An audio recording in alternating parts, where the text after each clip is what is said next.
Hey Corey, thanks for taking the time to do this little interview.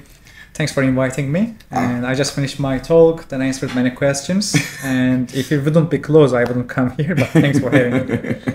Yeah, thanks for doing this. So, how do you enjoy the event so far? So far it's the last day. Yeah, but to me, the SEO Master Summit always has a special place. First, I really love the organizer as a friend, Matt Singers. That's why I came 2 times a row. Despite I'm just recently married and 14 hours of flight, but still I really love being part of the community here. And I always say balloons also help to come that much way. Yeah. Well, as you know, like who else like you wouldn't know? Google Update. It's everywhere. It's on top of everyone's mind, pretty much. Yeah. What's your takeaway so far from, I mean, it's been like a little over a month since it's about to be finished, I believe. I expect maybe 1 more week about it. There is not that much velocity around these April 10th, after the April 10th especially. So when it comes to the Google updates, to be honest, they do like around 84,000 updates a year, which means hundreds of updates a day. Okay, it's just they do not publish them like every single time. Yes, and we call them phantom updates. Okay. They're basically non-official updates. And we can't keep changing what we do and the strategy and understanding after every update. It's like changing mindset after every 2 hours, maybe 1 hour even.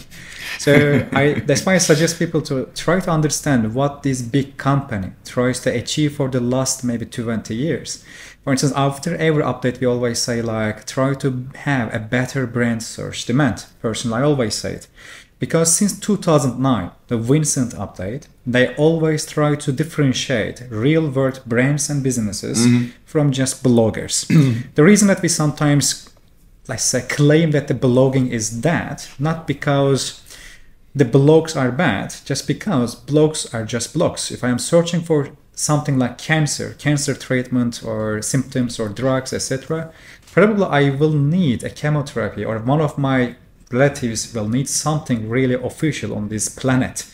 And to be able to satisfy my real world activation or behaviors, I need a real world business.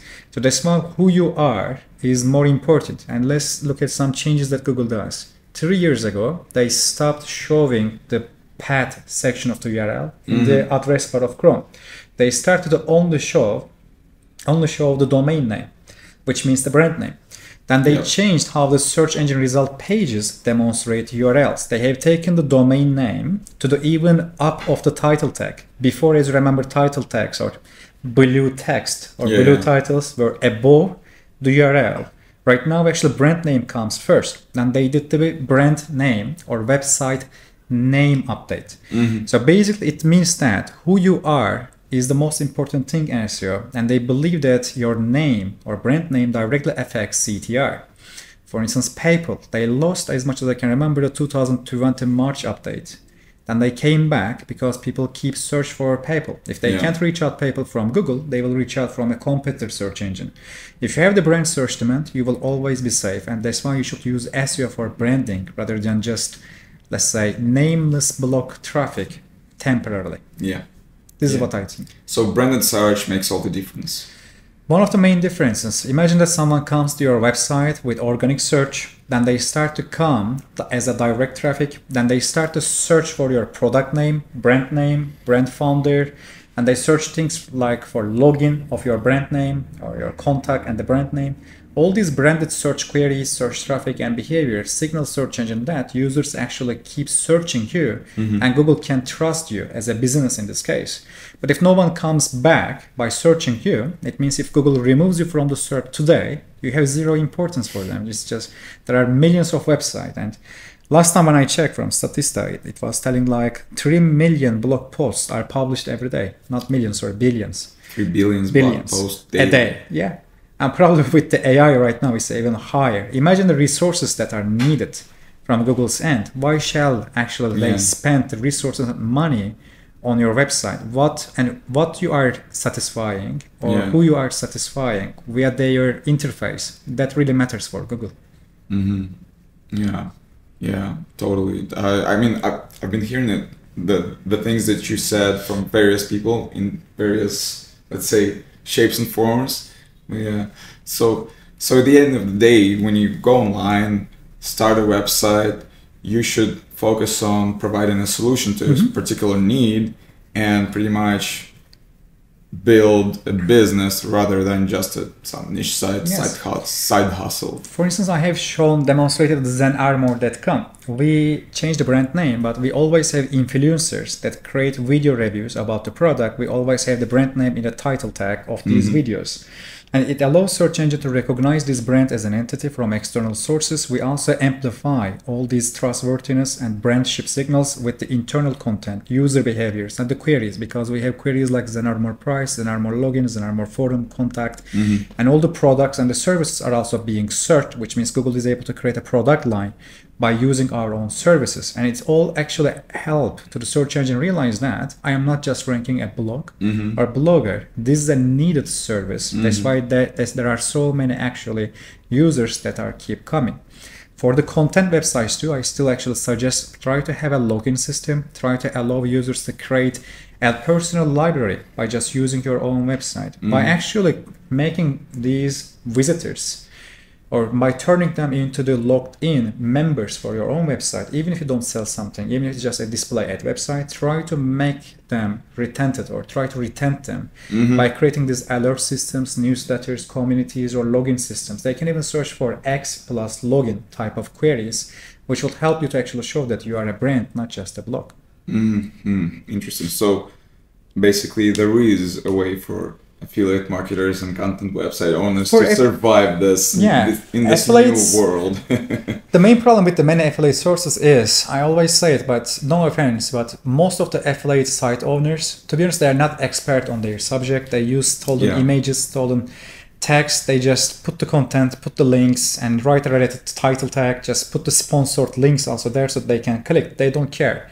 I am using web over 10 years. I never change my buying purchase decisions based on an affiliate article because I know that they put the highest commission payer to the top. What's the difference between buying a link and also just buying a review? Google knows it. That's why most affiliate sources are actually not just affiliate, they are sponsored. And Google doesn't want to show only the sponsored articles. That's why if you link multiple sources, if you just sometimes put affiliated links together with non-affiliated, I wouldn't just say honest links, but let's say objective links. If you are able to blend these trustworthiness signals together just for the benefit of the visitor, it will be a good signal for them. And one of the Google actual machine learning leaders, I don't remember the name exactly, but he is actually from the Asia, as much as I understand.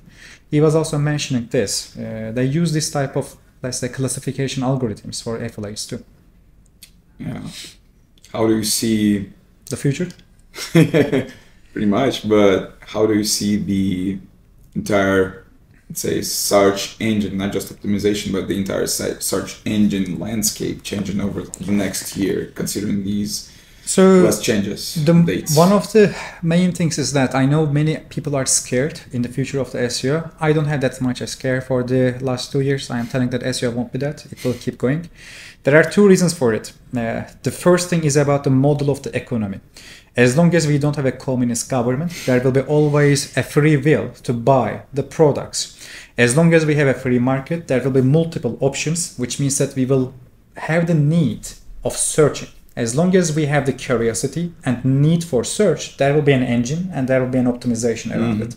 So that's why I know that we are safe. Even if we do, and I know that maybe after 20 or 30 years later, we will have maybe mind search. We will be doing the search directly inside the brain. Maybe we will call it like neuro search, which will be a good SaaS name, to be honest. You can trademark if you want. Just thank me later. Well, even if you... I was among the first people who heard it. You can, it's okay. Just cite me in the future. But basically, even we'll get the highest commissions. Even if you do the search inside the brain with some, I don't know, certain type of chips or integrations in the future in a bionic way, still I believe we will have different type of SaaS for these integrations. Maybe we will try to track the conversions even inside the search that happens in the mind. Yeah, the thought process. Yes. The patterns. Even if you search inside the brain, I am sure that there will be a way of protection for the unique value creators on this planet, because it's a huge need, which means that some capitalists who are also very innovative, they will create products and services to incentivize actually again the creators or other inventors or authorities on various type of subjects. So that's why I believe that these things are opportunities. And once I read that actually most products, like hundreds of millions of products that exist in Amazon, they didn't exist 20 years ago. Most products today that we actually buy and sell, they didn't exist 20 years ago. And 20 years later, we will have different needs, different products for them. So I believe that people are safe. You shouldn't worry. Just try to adapt and stay ahead the curve and you will be good. Awesome. Thanks. Thank you. It's great to be here and always seeing you. And one more thing, by the way, I am telling it from the bottom of my heart. You should be a member to the Odys. They have really strong domains. I'm not affiliated or something. I'm just telling it honestly.